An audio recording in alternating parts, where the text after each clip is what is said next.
کہ جس شخص کے اندر قربانی کرنے کی استطاعت اور حیثیت ہے پھر بھی وہ قربانی نہ کرے تو اس کو چاہیے کہ وہ ہماری عیدگاہ میں نہ آئے.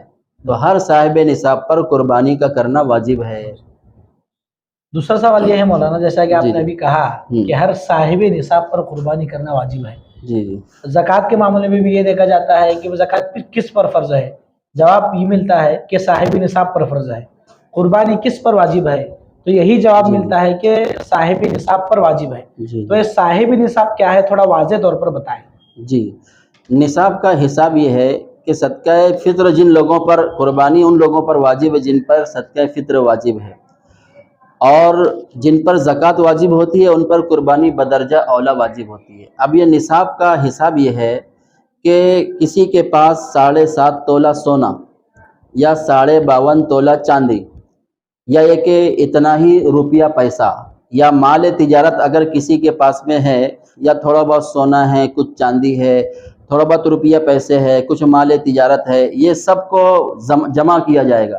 اور جمع کرنے کے بعد کتنی اماؤنٹ بنتی ہے وہ دیکھیں گے. اور قرضہ وغیرہ جو ذمے ہیں، اگر ذمے میں قرضہ ہے تو قرضے کو مائنس کریں گے اور اس کے بعد میں دیکھیں گے کتنی اماؤنٹ بچتی ہے. اگر وہ بقیہ شدہ رقم 52.5 تولہ چاندی کی مقدار کو اگر پہنچ رہی ہے تو اس صورت میں وہ نصاب کا مالک کہلائے گا.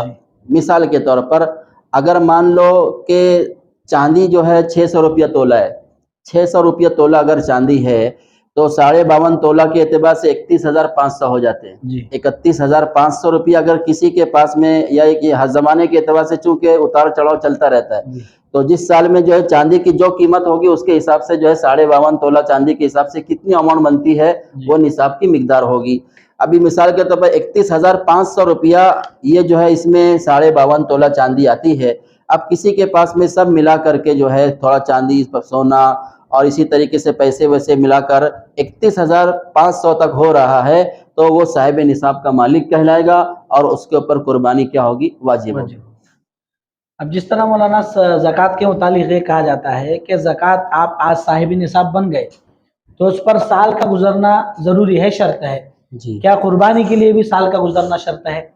جی زکوٰۃ کے لیے حولان حول یعنی سال کا گزرنا یہ زکوٰۃ کے فرض ہونے کے لیے جو ہے ضروری، یعنی شرط ہے کہ جب ایک سال گزر جائے گا تب اس کے اوپر زکوٰۃ فرض ہوگی. لیکن جو ہے قربانی کے لیے سال کا گزرنا ضروری نہیں ہے. اگر آج کی آج ہمارے پاس میں اتنی اماؤنٹ، اتنا پیسہ اگر آ جاتا ہے جو 52.5 تولہ چاندی کی مقدار تک پہنچتا ہے تو ہم پر قربانی کیا ہوگی؟ واجب ہوگی. یعنی کل عید ہے اور کل قربانی کرنے کا دن ہے تو آج میں مغرب تک یا عصر تک صاحب نصاب بنتا ہوں، یا صاحب نصاب کے لیے جو رقم جو سونا چاندی طے کی گئی ہے اگر میں اس پر وہ حدود تک پہنچتا ہوں تو اس وقت میں صاحب نصاب بن گیا تو کل کی جو میری قربانی ہے وہ میرے لیے کرنا ضروری ہے. اس لیے کہ آپ کے پاس اتنا پیسہ آ گیا جو نصاب تک پہنچ رہا ہے. تھوڑے میں ایسا ہے کہ سال کا گزرنا شرط نہیں ہے جس طرح زکوٰۃ پر سال کا گزرنا شرط ہے. مولانا آپ نے قربانی کی وعید تو بتا دی کہ جس آدمی پر قربانی واجب ہے وہ نہیں کرتا تو اللہ کے رسول صلی اللہ علیہ وسلم نے فرمایا کہ وہ ہماری عیدگاہوں تک نہ آئیں. تو یہ تو وعید ہوئی، تو قربانی جس پر واجب ہے اگر اس نے خلوص کے ساتھ اللہ کو راضی کرنے کے لیے قربانی کی تو اس کے لیے کیا فضیلت ہے، اللہ کے یہاں کیا اجر و ثواب ہے؟ ماشاءاللہ ہر عمل پر چونکہ وعدہ اور وعید کہ جو بھی کام ہے اللہ کی طرف سے، اللہ کے رسول صلی اللہ علیہ وسلم کی طرف سے جن کاموں کے کرنے کو کہا گیا اس کو کریں گے تو وعدے ہیں، اور اگر نہیں کریں گے تو وعید ہے. تو وعید تو سامنے آ گئی، اور وعدہ یہ اسی حدیث میں جس میں صحابہ کرام نے پوچھا تھا اللہ کے رسول صلی اللہ علیہ وسلم سے کہ قربانی کیا ہے، تو آپ نے فرمایا تھا کہ تمہارے جد امجد ابراہیم علیہ السلام کی سنت ہے. اور اس کے بعد میں صحابہ نے دوسرا سوال یہ فرمایا تھا کہ فما لنا فیہا یا رسول اللہ صلی اللہ علیہ وسلم، کہ اللہ کے رسول صلی اللہ علیہ وسلم یہ بتائیے کہ اگر ہم قربانی کریں گے تو ہمیں کیا ملے گا؟ تو پھر آپ علیہ السلام نے فرمایا کہ بکل شعرۃ حسنہ، کہ ہر بال کے بدلے میں ایک ایک نیکی ملے گی. اب جانور کے کھال پر کتنے بال ہوتے ہیں تو اللہ ہی کو معلوم، اور ہر بال کے بدلے میں ایک ایک نیکی ملے گی، یعنی بے شمار نیکیاں اس کو ملتی ہے. پھر انہوں نے پوچھا صحابہ کرام نے کہ فالصوف یا رسول اللہ صلی اللہ علیہ وسلم کہ صوف کے بارے، اون کے بارے میں آپ کا کیا خیال ہے، اس کے بارے میں کہ اس پر بھی اجر ہے کہ نہیں ہے؟ تو آپ علیہ السلام نے فرمایا بکل شعرۃ من الصوف حسنہ، کہ اون کے ہر بال کے بدلے بھی ایک ایک نیکی اللہ تعالیٰ عطا فرماتے ہیں. بہت بڑی فضیلت ہے. تو تمام صاحب نصاب کو چاہیے ہم اونٹ پر، بکرے پر یا جن جن جانوروں کی قربانی انشاءاللہ وہ آئے گا ابھی، تو ان کی بالوں کی تعداد ہم گن نہیں سکتے، کاؤنٹنگ کر نہیں سکتے کہ کتنے ہیں. لا تعداد بے حساب بال ہوتے ہیں.